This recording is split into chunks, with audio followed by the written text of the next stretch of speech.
ರಾಜ್ಯಪಾಲರು ಮೂಡೋ ವಿಚಾರಕ್ಕೆ ಸಂಬಂಧಪಟ್ಟಂಗೆ ಪ್ರಾಸಿಕ್ಯೂಷನ್ ಇಶ್ಯೂ ಮಾಡ್ತಿದ್ದಾರೆ. ಈ ಒಂದು ಮಾಡಿದ್ದಕ್ಕೆ ಒಂದು ಬಿಜೆಪಿ ನಾಯಕರು ಅಂದರೆ ಕಾಂಗ್ರೆಸ್ ನಾಯಕರು ಒಂದು ಬಿಜೆಪಿ ವಿರುದ್ಧ ಪ್ರತಿಭಟನೆ ಮಾಡ್ತಾರೆ.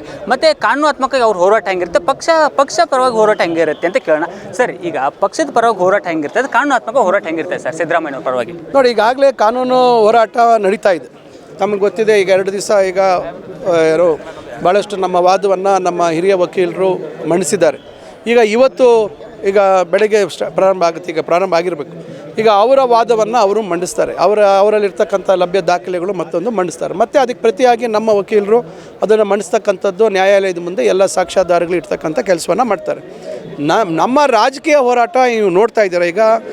ಎಲ್ಲ ತಾಲೂಕು ಮಟ್ಟದಲ್ಲಿ, ಜಿಲ್ಲಾ ಮಟ್ಟದಲ್ಲಿ ನಮ್ಮ ಹೋರಾಟ ಆಯಿತು.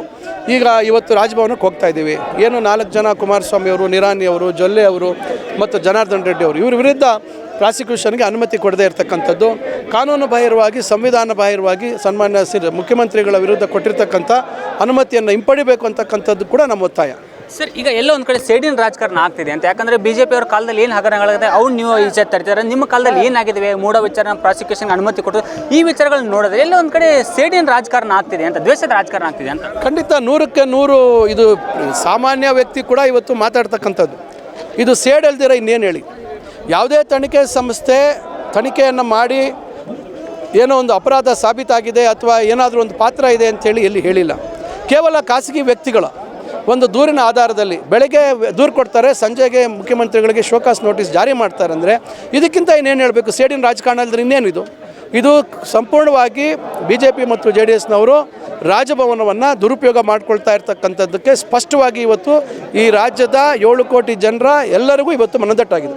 ಸರ್, ಅಂದರೆ ಈ ಒಂದು ವಿಚಾರನ ರಾಷ್ಟ್ರ ಮಟ್ಟಕ್ಕೆ ಕೊಂಡೊಯ್ತಾರೆ. ನಿಮ್ಮ NDA ಅಂದರೆ ಇಂಡಿಯಾ ಅಲಯನ್ಸ್ ಅವರ ನಿಮ್ಮ ಪರವಾಗಿ ಬರ್ತಾರ ಪ್ರೊಟೆಸ್ಟ್ಗೆ ಅಂತ ವಿಚಾರ ಸರ್? ಖಂಡಿತ. ಇವತ್ತು ತಮಿಳುನಾಡು ಆಗಿರ್ಬೋದು, ಪಶ್ಚಿಮ ಬಂಗಾಳ ಆಗಿರ್ಬೋದು, ಕೇರಳ ಆಗಿರ್ಬೋದು, ಎಲ್ಲ ಕಡೆ ರಾಜ್ಯಪಾಲರ ಒಂದು ರಾಜಭವನವನ್ನು ದುರುಪಯೋಗ ಮಾಡ್ಕೊಳ್ತಾ ಇದೆ ಅಂತಕ್ಕಂಥದ್ದು ನಾವೆಲ್ಲ ನೋಡಿದ್ದೀವಿ. ಸುಪ್ರೀಂ ಕೋರ್ಟ್ನ ಅಂಗಳಕ್ಕೂ ಹೋಗಿದೆ.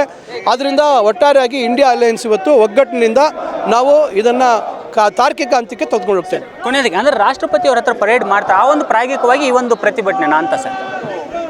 ಇದು ಪ್ರಾಯೋಗಿಕ ಅಂತಕ್ಕಂಥದ್ದಲ್ಲ. ಯಾವುದೇ ಒಂದು ಹೋರಾಟ ಒಂದು ಹಂತವಾಗಿ ವ್ಯವಸ್ಥಿತವಾಗಿ ಹೋಗಬೇಕಾಗುತ್ತೆ. ಅದರಿಂದ ನಾವು ನಮ್ಮ ಪಕ್ಷದ ವರಿಷ್ಠರು ಏನು ನಮಗೆ ಸೂಚನೆ ಕೊಡ್ತಾರೆ, ಅವರು ಏನು ಸೂಕ್ತ ಈ ಸಂದರ್ಭದಲ್ಲಿ ಅಂತ ಹೇಳ್ತಾರೆ, ಅದನ್ನು ನಾವು ಪಾಲನೆ ಮಾಡ್ತಾ ಇದ್ದೀವಿ. ಇದು ಉನ್ನತ ಶಿಕ್ಷಣ ಸಚಿವ ಡಾಕ್ಟರ್ ಎಂ ಸಿ ಸುಧಾಕರ್ ಅವರು ಮಾತಾಗಿತ್ತು. ಕ್ಯಾಮ್ರಾಮನ್ ಪ್ರೇಮ ಜೊತೆ ವಿನೋದ್ ಕಮತ, ರಾಷ್ಟ್ರೀಯ ನ್ಯೂಸ್, ಬೆಂಗಳೂರು.